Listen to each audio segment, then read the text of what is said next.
So my name is Puk Blokland and I'm working for B Lab Benelux as a community builder. And I'm your host for this session today, calling in from my home in Amsterdam. Luckily, I have some amazing specialists with me here today. Paul van 't Veld, leadership facilitator and coach at THNK School of Creative Leadership, a Dutch B Corp. And I have Maria Grazia Testa with me, IDG practitioner and founder of The Best Journey Ever. And before I go into the session, I would like everyone to maybe type in the chat where you're calling in from, which company you're working for, so we see a little bit who is in the session with us today. So today's workshop will take you through the several points. I will start with some information on B Lab and the B Corp movement. Then we will follow by a part on system change and the IDGs by Maria. Afterwards, we will take a deep dive into the IDGs, and then we will experience the IDGs in breakout rooms. And at last, we will give you a call to action to see what you can already start doing today in order to start your IDG journey. So we probably have quite some B Corps and B Labbers in the room that already know everything about the B Corp movement, but I would still like to quickly touch upon what we do at B Lab, what our mission is, and why we're hosting this session today. So a lot of people probably know us for certifying B corporations, but we do much more than that. B Lab is building a movement, the B Corp movement, to change our economic system. So B Lab began in 2006 with the idea that a different kind of economy was not only possible but necessary, and that businesses could lead this way to a different kind of model, a stakeholder-driven model. So this means that we move towards an economy in which businesses do not only think about their sales and their profits, but take into consideration the environment and all its inhabitants with every decision they make. And that's the reason why B Lab exists. So we are a systematic change organization with a vision of an inclusive, equitable, and regenerative economic system for all people and the planet. And that's also where the B stands for in B Lab and B Corp. It stands for benefit for all, because together as the B Corp movement, we're shifting the economic system from profiting only the few to benefiting all. Now you might wonder how we go about creating this system change, creating this shareholder economy. So we want to realize this change on 3 different levels. First of all, we want to change the behavior of business and the impact businesses has on all its stakeholders. And we do so by creating standards, tools, and programs so that businesses can measure, manage, and improve their impact on their social and environmental performance. And B Lab is also there for cultural change. So we want to change the norm and the culture of how people and the society sees business. So often businesses are seen as part of the problem, but we want people to see business as part of the solution. And then the last one is structural change. And this is really the policy and the legal side of the change, because beyond businesses that voluntarily take into account their impact on people and the planet, we also drive the creation and implementation of policy work, pushing for legal change around corporate social responsibility and social and environmental impacts. And this month, it's B Corp Month, and that's a very special month for the B Corp movement, because it means B Corp Month, and B Corp Month is our annual global campaign in which B Corps from all around the world join together to celebrate what it means to be a B Corp.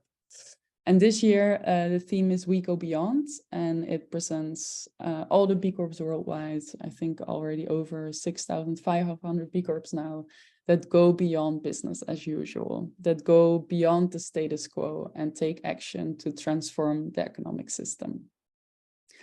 And as the B Corp movement is growing and growing worldwide, it sparks more conversations around this new way of doing business.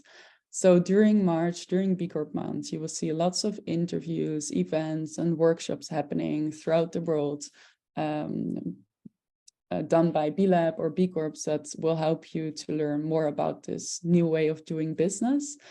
And of course, that's also why we're here today. Because today we're not here to talk only about the B Corp movement. Today we're here to learn more about and experience the inner development goals. So many of us are probably familiar with the Sustainable Development Goals, the SDGs. But today in this workshop, we will introduce you to the inner development goals. And as the name already reveals, IDG is an initiative for inner development. And it aims to develop our inner capacity to be able to manage the increasingly complex environment that we're living in and all the challenges that we face. And now you might wonder why we as B Lab are hosting this session on IDGs today. Well, one thing we know for sure is that systemic change is neither simple or easy. It requires a large group of individual change makers to show up every day with leadership, with commitment and momentum. And therefore, it's critical that more and more of us grow and develop in our system change practices so that we have the ability to solve the wicked challenges we face today. So during this session, we want to provide you with the tools and the knowledge you need to drive that system change, both in your personal life, but also within your companies. Because we believe that through the inner development goals, you will gain a new set of tools to facilitate the inner shift and the human growth that is needed to increase our chances of a prosperous future for all. So in a nutshell, the purpose of today's session is for you to understand what the IDGs are and what their purpose is, and for you to understand how the inner work can help you better lead to change in the outside world. So with that being said, I would like to hand it over to Maria, who will explain a bit further why the IDGs are a systematic lever for change and how the IDGs came to be. So Wonderful. So my name is Maria Grazia Testa, and today I am here to talk with you about the Inner Development Goals, or IDGs, in non-profit organizations for inner development. We research, collect, and communicate science-based skills that are fundamental to the work we all do to reach the SDGs. Something about me. I have been directing global organizations in transition and transformation for 20 years, working in 6 different continents within the corporate world first, and later with the public and not-for-profit sector, going from global IT programs with multinational corporations to later collaborating with United Nations, the European Commission, local governments and the private sector, working on the protection of human rights, of cultural preservation, all the way to the implementation of the circular economy. I ask myself, like probably many of you here today, what I can do to help the world. I have one life, I have some needs, I clearly have some limitations, and I struggle to overcome them. But sometimes I manage. And then I ask myself how I can transpose that ability and multiply it, scale it up through others, and be of service to all of humanity from the boundaries of a single human life. My journey has led me to the inner development goals, and I truly believe that these skills, if trained profoundly and practiced, can make us as humanity cross this immense bridge that seems to separate us right now from peace, harmony, and life. So today we're going to visit the IDGs and understand, as POC said, why they're a systemic lever for change, how they came to be, and why institutions and the private sector suddenly are asking us to bring them to the center of the work we do together with the SDGs. We will also see how we can develop our professional abilities to help us realize more impact. But first, we have to go a little bit back and understand in which context the inner development goals came to be. So in 2015, as you all know, the SDGs were formed and adopted by all the United Nations members. It was an historical moment. For the very first time, humanity as a whole, all the countries representing more than 8 billion people worldwide came to a single vision for all of us, for all the future ahead of us. And this vision was comprehensive, inclusive, overarching of the planet, of the people, and of the economy.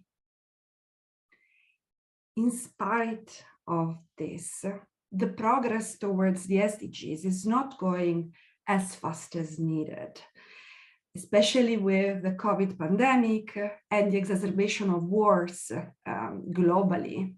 Progress has actually stopped altogether in the past 4 years. When we look at the SDG goal, peace and prosperity for all on the planet, we should have reached it by 2030. And now we are looking at least at a 40 years delay. Global inequalities rise. On one end, we have ever-growing profits. On the other, shocking scarcity. We are talking about sustainability more than ever. Yet this does not reflect on our ecological footprint. And at the same time, we are losing, keeping on losing biodiversity at a staggering rate. So here we are, you and me today, coming from very different places, but to the same crossroad. The way we are trying to change the world is not going to change, it's not going to work. And there is a reason for it. Today I will try to explain that very briefly. When we attempt change, there is a big mistake we incur into. We look at our system, the people, the planet, the economy as a mechanic system, not as what it is, an organic living one of which we are fully part. First, we tend to think that when things do not work, we can fix them, just like a machine replacing the broken part and expecting the whole machine to restart functioning properly. For example, we may have a new policy regulating equality or environmental impact. We add this part to the machine, which now performs the function that was missing, and now it should work just fine. But when we look at the system years later, we discover no real change at a systemic level has really happened. Another approach we may have is attempting replacing fully the old machine for a better one, destituting all its parts and building a new one in favor of our vision of the future. In the last decades, we had amazing revolutions that never happened. They were so brilliant, moving, unavoidably right. Yet today, we still need to protest for the same exact reason, as we still invest almost half of our public and private money in long-chained dependency that cause wars, environmental destruction, social injustice. We cannot apply mechanic principles to the way a living system changes. And it's a good moment to ask ourselves, so what is the work that is really needed today? And do we have the capacity, do we have the conditions to do this work? This means being able to become aware, first of all, of what is the state of our humanity, its fragility, its basic needs, and how these are met, because this is the way we built the system we live in today. Surviving as a species in the ecosystem means that we need warmth and nutrition, so our home, energy, food, water, protection, relations, healing, and expression, creativity, arts, language. The first type of resources are limited and they are hidden. So our human history today has been a race to acquire them, competing to extract and exploiting them, accumulating and defending them. And great part of the structures that we have built in our systems, as well as in our psyche as individual, belong to this paradigm. We have made structures to take, accumulate, and defend what we have. Think about countries and their borders. Think about banks and currencies, organizational hierarchies, or think about your inner life, your fears, your need to be with those who are similar. We have commodified nature, and these structures are required to keep the transactions within this specific economy. Now we have extracted everything we could. All the resources are already in the cycle. So today's job is different. It's about distributing them, learn how to keep them in the loop, to transform them continuously, to simplify their access. And this is complicated. If you apply the mindset that was taking, accumulating, and defending, definitely we're not going to get there. The structures we have developed are not going to function if we want to imagine a new system of sharing, giving access, and opening up possibilities to everyone. As we fail in this, the system gets ill, and us with it. Lancet estimates that between 1990 and 2020, the increase of mental illness has been of 50% in the global population, with the richest North Americans amongst the highest in the increase. Today's biggest resource is really immaterial, and it's knowledge. So complex that we can only develop it if we work radically together. The second thing we discover as we become aware of our current situation is complexity. We don't start from a clean slate, but from a very complex ecosystem with subsystem processes, a multitude of diverse stakeholders, all active in the existing processes as we speak, performing actions, gaining knowledges, specializing continuously, and an immense amount of resources flowing through this system. We try to challenge the way of working and living of all these actors, while at the same time we're trying to move resources to new patterns, to new systems. We need to appreciate this complexity in all its aspects and also remember that we are fully part of it. Our human needs, our small lives, our personal limitations, and our imagination and fears, they have all been forged in the old system, and they all reflect something we already know. So every time we need to give birth to a new system, it's an evolutionary jump. The change in the collective is organically related to the change in the ecosystem, but also to the change in the single person, in you. It is in this context of fragility and complexity, but also the requirement for radical collaboration that the European Parliament on June 23rd last year issued a resolution on the implementation. So we are talking about the delivery, the realization of the Sustainable Development Goals.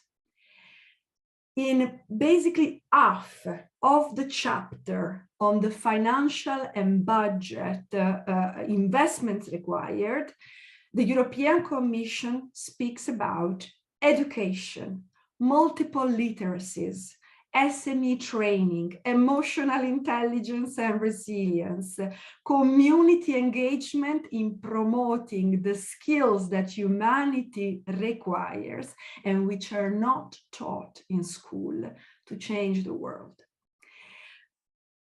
The resolution speaks literally of disseminating these skills, people to people, engage everyone. It is here that we find the mentioning of the IDGs as an initiative recognized as the greatest and maybe the only possible accelerator of the SDGs. Institutions are finally acknowledging that we are falling behind systemically. And if the situation is clear and dear to all of us and we still fail, it means we need to start looking at the human factor which produced the problem in the first place. Get back to the basics of us as humanity, to the quality and skills which allowed us to be here in the first place. What we call evolution. The IDG framework asks the basic questions of what type of qualities and skills are needed to successfully work with complex issues. Evolution is telling us that we don't need a better world, but we need to be better for our world. And in this crucial change, leadership must be everyone. The house is burning. The people inside the house need to decide how to spend the last, or maybe the next 3 minutes. The movement of the IDGs started in Stockholm in 2019. A group of experts writes the Growth That Matters Manifesto, which states the urgent need to work systemically with psychological and cognitive growth in adults to meet the accelerating complexity of the world changes. Surveys are distributed worldwide to ask the people who know which human qualities they have witnessed making the difference in impact consistently. Cognitive and neuroscientists, experts in adult development, researchers, psychologists, HR, sustainability experts, but also activists, coaches, social entrepreneurs answer this question. The result are a number of skills which cannot be missed, but that luckily can be trained. To be able to imagine, communicate, pursue, and realize complex systemic impact. We are now at phase 3 of the surveys. We are now trying to gather data also from the Global South and Asia. And we are aiming at 100K responses and more than 100 universities still contributing more data to the current framework and the current knowledge we have. In March 2022, the IDGs Global Alliance was launched, which gathered heads of state and governments, ministers, senior officials from the academia, foundations, civil society organizations, all together agreeing and committing to develop the human skills it takes. This led in June to the European Parliament resolution, which we have already mentioned. Several organizations in the private sector have already become institutional or collaborating partners of IDGs, and learning circles on what comes out of the application of the skills are already available. We had in January IKEA sharing their learnings, Ericsson, which actually adopts the training on the skills in their young talent training and engagement pool, but also Google that runs an IDG lab. We will see more as more and more we train and practice the IDGs. The community is an open source, open access community. That means we are all volunteers. It's already reached more than 200 hubs worldwide, and it's growing. We practice the skills, we bring people together, we innovate, we prototype, we come from all forms of background, and we ally with partners who want to fund the initiative, share stories, and prove the success of the integration of the IDGs with the SDGs. These hubs build networks amongst them, which are thematic. Like some of them are working on the accessibility of the tools, others on the research required or the impact monitoring and evaluation. Others are practitioner networks or geographical networks that try to localize and make relevant the findings of the frameworks globally. So I'm very excited about this, and I will now ask Paul. Paul, I think that a lot of these changes that we see in great systems also happen in our individual lives. You know something about. Thank you, Maria, and welcome everyone. We have quite a full house, and I was looking through the chat. I saw you're all over the world, and that's exactly what we need, of course. To make change happen in all regions, countries, the whole globe. So super that you made time to join us.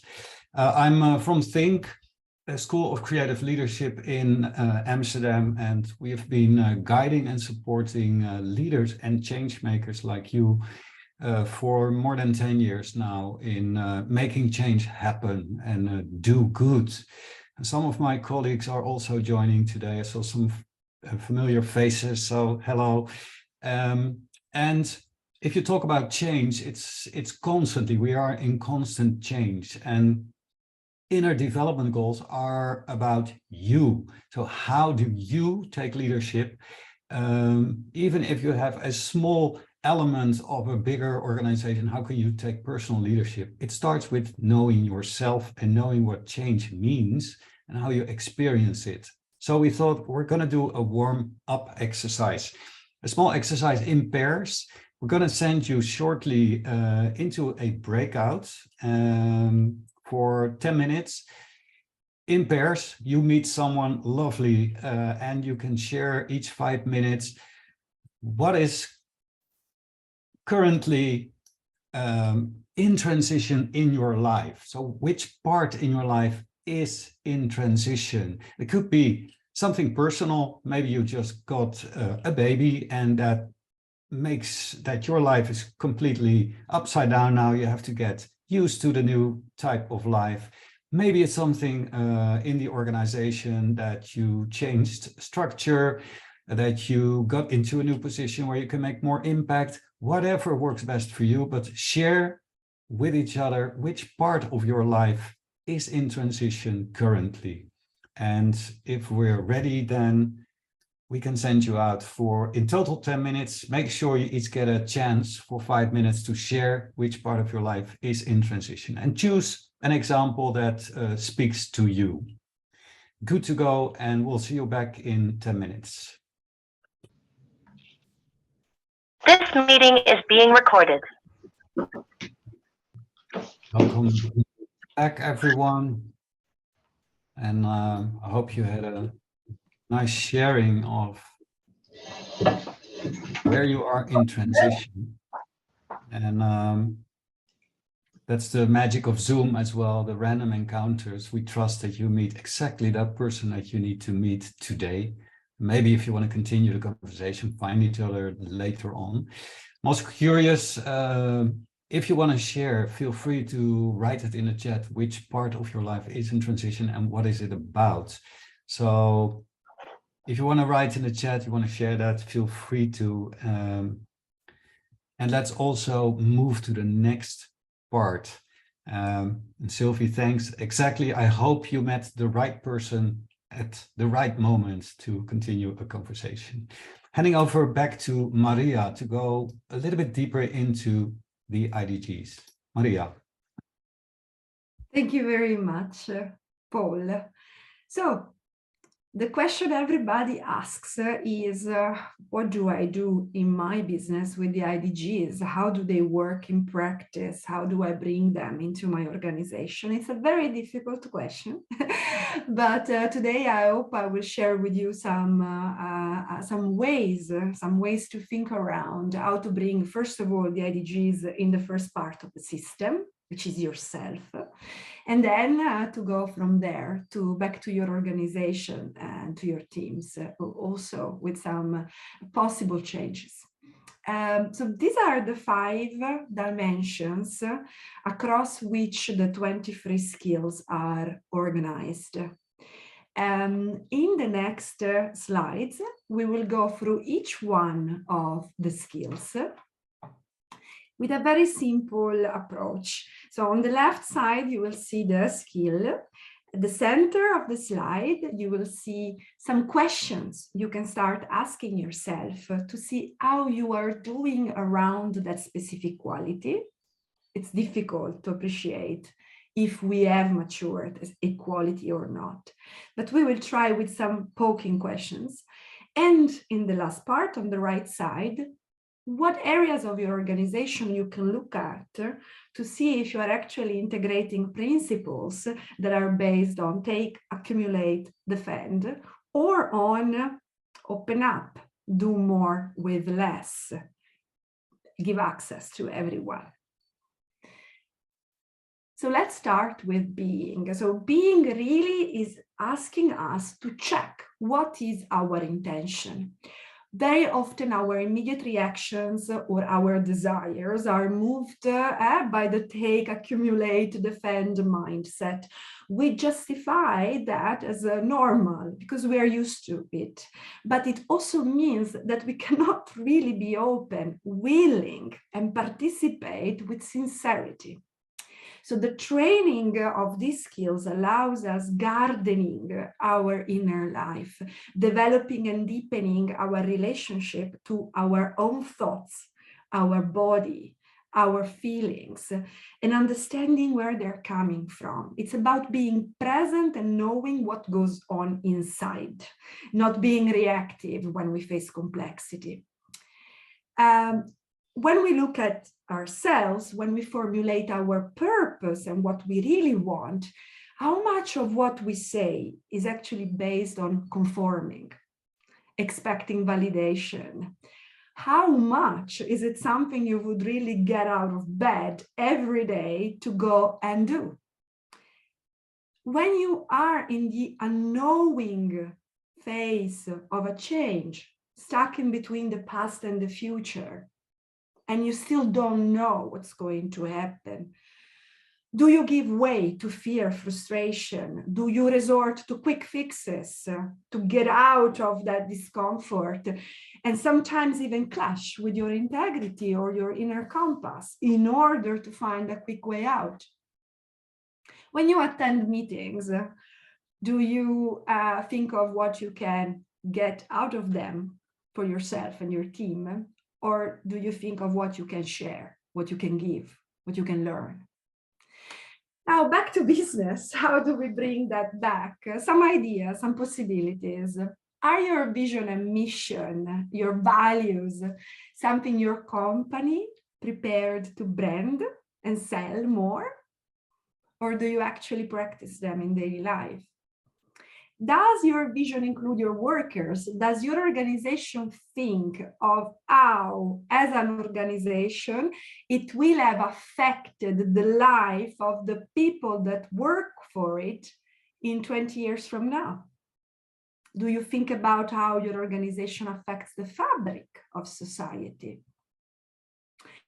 Do you have in your board somebody who represents the SDGs you are fighting for? So for example, if it's number 2, hunger, no hunger, do you have in your board one person, someone who lives through that condition? Have you placed one of these people in a position to steer the compass where the discussion takes place?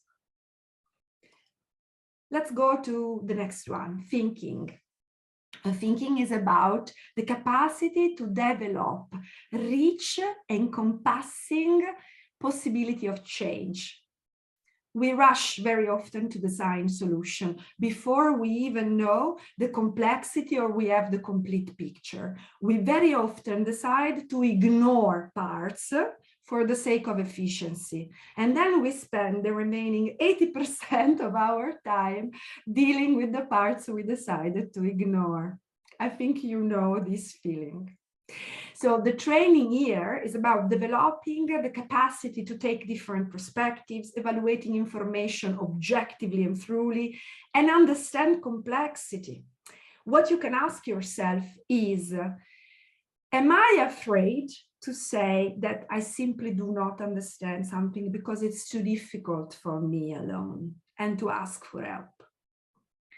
Are you willing to think through and appreciate the dependencies and repercussions of your personal actions and take responsibility for those? Are you ready to sit with people who are the opposite of you, truly, in order to come together to solutions that can be comprehensive? And in business, you can ask, how often do I meet my competitors to design together a more sustainable approach and create collaborations? Does my product or service stop when somebody buys it? Or have I also designed into it the behavior the buyer is going to have, and how the buyer, thanks to my product, thanks to my service, is going to have a positive impact on humanity and the planet? Is your leadership trained, all your labor trained on systems change, or do they just use the words very often? Let's move to the next, to relate. Relating teaches us that as system changers, unless our change is comprehensive of all the parts, it will fail. But often we exclude others because we do not feel that they are our problem. Our is a concept matured within the accumulate, defend, acquire more system. So the training here is about opening our mind, connect with people who are very different from us, to different contexts, and be open to feel their problems as ours, to learn to extend then this capacity to more than just humans, and even feel that the biosphere problem is our problem. When you think about it in your own life, you can have the courage, for example, to wonder about your sense of humility. Do you sometimes think that your own pains are bigger than anybody else, and others should focus much more on your problems than the other way around? Or do you have the courage to see the connectedness, the dependencies between what you do and what others live through? Do you think that your battery, the battery of your car, means that some other children die in a cobalt mine?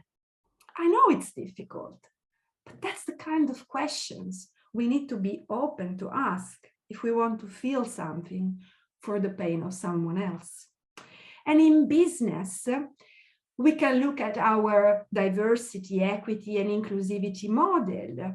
Have we examined the conditions of work, diversity, equity, and inclusion of our entire supply chain? Or have we just looked at some quick wins, like adding pronouns? Have we scanned the salary distribution across our organization to see if salary conditions create equality across it? And have we done the same with the supply chain from where we take our provisions? Are salaries disclosed? Why not? What are we trying to say? What do we suggest by deciding not to disclose them? Let's go into communication and collaboration. So this is the next skill. So systems change, again, teaches us that if change takes place following the action and the leadership of just a few, it is not sustainable. As soon as these people get out of the pictures, everything they have built falls apart, disgregates. So how do we bring everyone to be a leader, to be an active part of the change? These qualities are the social skills to communicate, work, and achieve results with people very different from us, with different motivations, values, competencies. When people do not collaborate with us with passion, it's not about motivating them with more gratification, but it's about finding out what their true motivations are and cultivating them, appreciating them. So we can ask ourselves, can I collaborate in a democratic way? Can I listen to everybody equally? Or do I feel much better if I have a role, if I have a position from where to speak to others? Am I really inspiring others? Am I really inspired myself? How do I bring that into what I do? Have I made efforts to understand the people who are very different from me? Or do I easily stereotype and judge? Well, in business, this could be like something like this. What kind of skills are you promoting? Who gets to the next leadership position? Those who have a lot of people willing to work with them in the organization, or those who have a boss who likes to work with them the most? Don't be surprised if things don't happen very fast, because these changes take time, and even changing one little lever can liberate a lot of resources. But if you can, look at your operating model. Is it the spit image of a beehive or of a production belt? And this takes us to action. The last one, driving change is the quality we train with acting skills. We live in a very disembodied society, and this dimension, especially in our culture, is not very developed and suffers. True agency, being in the front line, not giving up when we are met with the lack of sympathy, is what we train here. If your work and ideas are not appreciated, are you still able and willing to keep on going without too much bitterness? Are you doing something to cultivate your uniqueness? Do you enjoy when others are completely unconventional, independent, original? Are you brave and show up, speak up, walk the talk? Do you have faith? And is your organization seriously looking at the incentives and where they're placed? When you do performance reviews, do you ask people only about the dollars, or do you ask them what impact they want to make and how to measure that? Same for career development. Is just about the jobs I will do in the future, or is it about the legacy each employee would like to leave behind? We can use metrics about impact, and to decide what success means based on that at the individual level also means changing completely the fabric of what your organization is inspiring, containing, and empowering. So, to finalize, I hope this was a useful inception and that will generate even more when you get back. Remember that these skills require specific training and practice. So they're not just nice inspirational concepts. Pick maybe one or two of the ins and start seeing how it can be discussed in your business, approached in your business. Do some experiments, see where they take you and your organization. Try to build systems that facilitate access, that facilitate emergence, that facilitate optimism, facilitate sharing, and doing more with less. So I think that is what we could do in a session today, but Paul will make it very practical now. Paul, isn't it? Thanks, Maria. For the last part of this session, we're going to have to put a lens on what change actually means. So Maria took us through the systemic change that is needed and the complex challenges that are ahead. And one of the things one of the most important reasons that the inner development goals have been developed is that we need to hurry up with change. Now, how we as human beings deal with change is something different. Change, how we deal with that as human beings, has its own rhythm and pace, and it's an individual process. So it's not that easy. However, if you want to really work with the inner development goals, you also have to acknowledge the fact that people deal differently with change. And first, make a difference between change and transition. So let me show you this. So change is external. It can happen super fast and there's no escape. We have to deal with it. And especially the dealing is what we call transition. It's an internal process and it usually takes much longer. So change is happening whether we wish for it or not. And it's quick. It could be a move to another country. It could be a breakup in a relationship. It could be losing a job or getting into a new structure in an organization.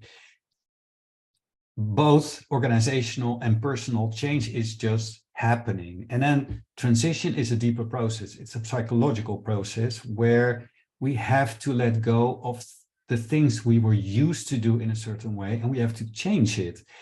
And that is a process that internally requires us to work with it and to go through that process, because it starts with confusion and loss. And then a lot of feelings come up that we have to deal with. And it doesn't come in a linear way. So sometimes they say it's also a bit of a grief process. Letting go of the old, it's not yet clear what the new is, and we have to find our way in it. Now, let me show you the foundation of understanding what change is and what transition is. If we look at transitions, I show you the bridges model. And the bridges model is based on the idea that if you are a change maker and you want change to happen, you will also have to understand what it needs in order to rally people along and help them through the transition to the new reality. Now here you see three different stages. Starting on the left side, ending, losing, letting go. Change happens and something ended. It started with a loss. And then moving to sort of liminal space, sort of neutral zone where the old is not there any longer, the new hasn't started. And then you move to the new beginning. So these three stages, being more aware of that and acknowledging that people go through those stages when change is happening, is an important part of making change successful. Quickly going through the different stages, and you will get the deck sent after this session. So important, remember, the first phase is really, there's no escape. You have to let go of something that was there and it's no longer there. So there might be all kinds of feelings involved, maybe anger or fear, denial, it's not true. There might be resistance going on, and people might ask for answers, like there are no answers, but at least we're without what was. Then you go to the neutral zone, and that's where still denial can take place and where morale might sink in, where people get fatigued because of the constant change, or maybe they had to adjust already to so many changes and they have not again. So there's insecurity, and there might be a weak signal of creativity and optimism, because it also gives space for new beginnings. And then the third phase is the new beginning, where you as change makers also can help people to really embrace it, so they can feel energized, they want to learn more, and they can commit to it. Now, three stages that are important to keep into account when you're working with people around you in change. It could be that you're leading those people or that you're part of a change process, but at least the foundation of change being successful is that you are aware of the fact that people have their way of dealing with change, and you cannot speed that process up. Even if we want to hurry up because change has to happen, we cannot force it on people because they all have their own way of dealing with it. Now, what we want you to do is to explore in pairs again. So we're going to send you out for a couple of minutes in pairs. You meet someone new, hopefully the magic of Zoom, and then share what change you're currently leading or you're currently in. And if you think about the 3 phases, and I will put them back on screen. If you think about the 3 phases, which stage do you think people in your organization are in? And what behaviors makes you say that? And important is sometimes people are in different transitions at the same time. So there might be something going on in their private life and in their work life, and they both have different tempo and pacing, but they might be there. Or there might be 2 things at stake in an organization, and they have to deal with both. So we'll put the question in the chat, and we're going to send you out for this time 7 minutes to share quickly, intuitively, what is a change you're currently in your organization, or maybe even leading, and what stage of the 3 stages do you think people are in, and what makes you say that?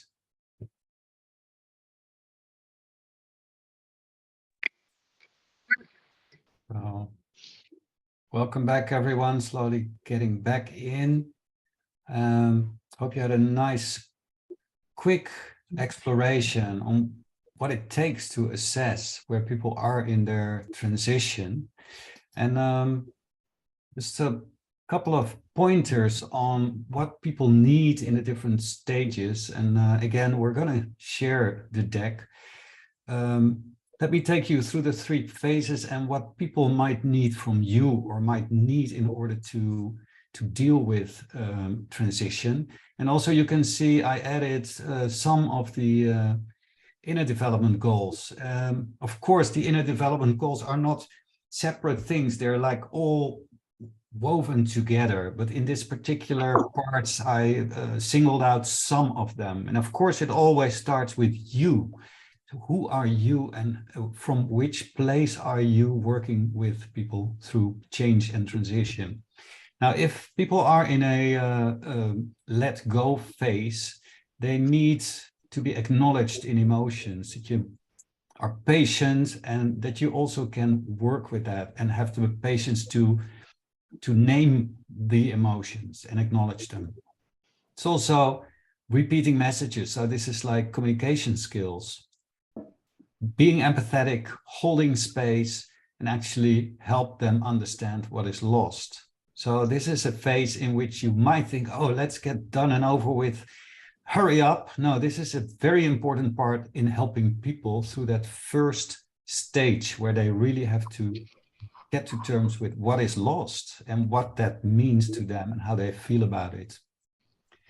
Now, the next part is the neutral zone, and that's hanging out a little bit in not really knowing where to go. What helps is chunking things up, making creating small goals and small deadlines.